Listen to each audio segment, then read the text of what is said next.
Why is it that most of the people who are against abortion are people you wouldn't want to fuck in the first place, huh?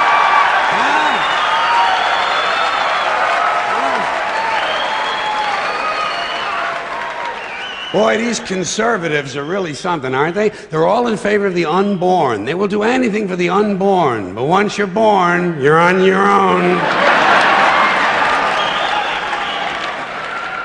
Pro-life conservatives are obsessed with the fetus from conception to 9 months. After that, they don't want to know about you. They don't want to hear from you. No, nothing. No neonatal care, no daycare, no Head Start, no school lunch, no food stamps, no welfare, no nothing. If you're pre-born, you're fine. If you're preschool, you're fucked. You're fucked.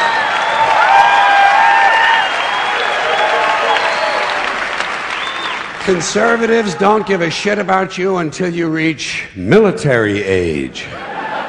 Then they think you are just fine, just what they've been looking for. Conservatives want live babies so they can raise them to be dead soldiers. Pro-life. Pro-life.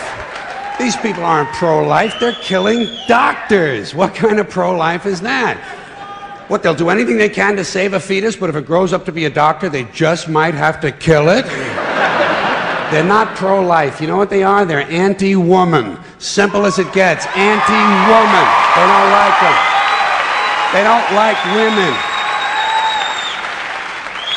They believe a woman's primary role is to function as a broodmare for the state. Pro-life. You don't see many of these white anti-abortion women volunteering to have any black fetuses transplanted into their uteruses, do you? No, you don't see them adopting a whole lot of crack babies, do you? No, that might be something Christ would do. And you won't see a lot of these pro-life people dousing themselves in kerosene and lighting themselves on fire. You know, morally committed religious people in South Vietnam knew how to stage a goddamn demonstration, didn't they? Huh?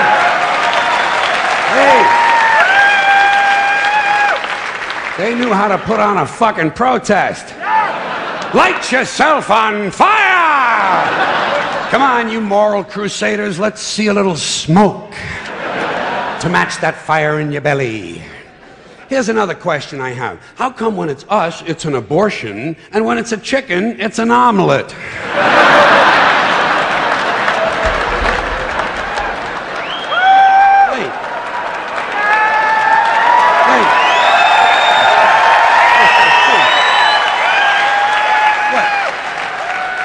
What? Are we so much better than chickens all of a sudden? When did this happen, that we passed chickens in goodness? Name 6 ways we're better than chickens. See, nobody can do it. You know why? Because chickens are decent people. You don't see chickens hanging around in drug gangs, do you? You don't see a chicken strapping some guy to a chair and hooking up his nuts to a car battery, do you? When's the last chicken you heard about came home from work and beat the shit out of his hen, huh? Doesn't happen. Because chickens are decent people. Well, let's get back to this abortion shit. Now, is a fetus a human being? This seems to be the central question. Well, if a fetus is a human being, how come the census doesn't count them? If a fetus is a human being, how come when there's a miscarriage, they don't have a funeral? If a fetus is a human being, how come people say we have 2 children and 1 on the way, instead of saying we have 3 children? People say life begins at conception. I say life began about 1 billion years ago, and it's a continuous process. Continuous, just keeps rolling along. Rolling along. I say, you know something? Listen, you can go back further than that. What about the carbon atoms? Huh? Human life could not exist without carbon. So is it just possible that maybe we shouldn't be burning all this coal? Just looking for a little consistency here in these anti-abortion arguments. See, the really hardcore people will tell you life begins at fertilization. Fertilization when the sperm fertilizes the egg, which is usually a few moments after the man says, gee, honey, I was going to pull out, but the phone rang and it startled me.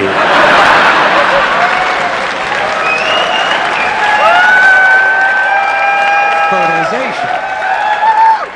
But even after the egg is fertilized, it's still 6 or 7 days before it reaches the uterus and pregnancy begins. And not every egg makes it that far. 80% of a woman's fertilized eggs are rinsed and flushed out of her body once a month during those delightful few days she has. They wind up on sanitary napkins, and yet they are fertilized eggs. So basically what these anti-abortion people are telling us is that any woman who's had more than one period is a serial killer. Consistency. Consistency. Hey, if they really want to get serious, what about all the sperm that are wasted when the state executes a condemned man and one of these pro-life guys who's watching comes in his pants, huh? Here's a guy standing over there with his jockey shorts full of little Vinnies and Debbies, and nobody's saying a word to that guy. Not every ejaculation deserves a name. Now, speaking of consistency, Catholics, which I was until I reached the age of reason,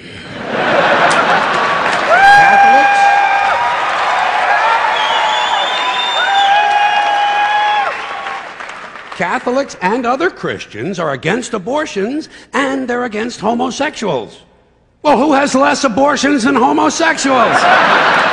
Leave these fucking people alone, for Christ's sakes.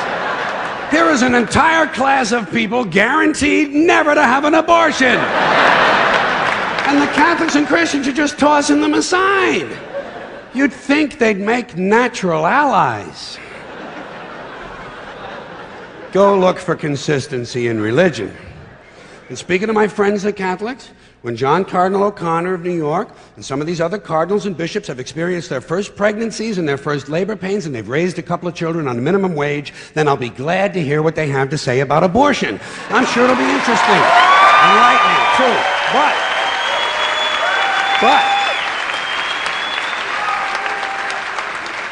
in the meantime, what they ought to be doing is telling these priests who took a vow of chastity to keep their hands off the altar boys. Keep your hands to yourself, Father. You know? When Jesus said, "Suffer the little children, come unto me," that's not what he was talking about.